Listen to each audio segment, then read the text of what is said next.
ಈ ರೆಸ್ಟೋರೆಂಟ್ ಅವರು ಕೊಡೋ ಲೊಕೇಶನ್ನೇ ಒಂದು ಕಡೆ, ರೆಸ್ಟೋರೆಂಟ್ ಇರೋದೇ ಒಂದು ಕಡೆ. ಸಂಜೆ 6 ಗಂಟೆ ನಾನು ರೆಡಿ ಆಗಿಬಿಟ್ಟು ಹೋಗ್ತಾ ಇದ್ದೀನಿ ಸ್ವಿಗ್ಗಿ ಡೆಲಿವರಿ ಪಾರ್ಟ್ನರ್ ಆಗಿಬಿಟ್ಟು. ಒಂದು ಸತಿನೂ ಮಾಡಿಲ್ಲ, ಆದರೆ ಇವತ್ತೇ ಫಸ್ಟ್ ಡೇ. ಬನ್ನಿ ಹೋಗೋಣ.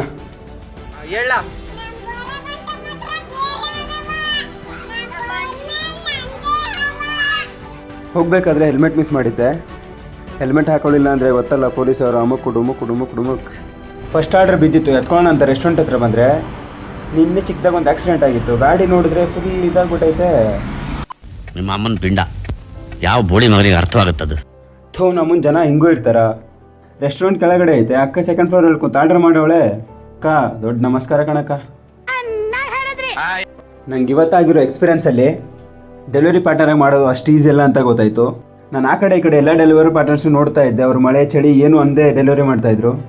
ಮನೇಲಿ ಕೂತ್ಕೊಂಡು ಹೋಗ್ತಾ ಇರ್ತಾರಲ್ಲ, ಅವ್ರು ಆರ್ಡರ್ ಕೊಡ್ತಾರೆ, ಇವರೇನು ಆರಾಮಾಗಿ ಕೊಟ್ಕೊಂಡು ಬಂದುಬಿಡ್ತಾರೆ ಅಂತ ಅವ್ರಿಗೆ ಹೇಳೋದೊಂದೇ. ಯಾವ ಬೋಳಿ ಮಗ ಹೇಳಿದ್ರಿ ಏನ್ರಿ ಅದು ಮಾತಾಡೋದು? ಏನು ಮಾತಾಡ್ತಾರ್ರಿ? ಯಾವನ್ರಿ ಅವನು?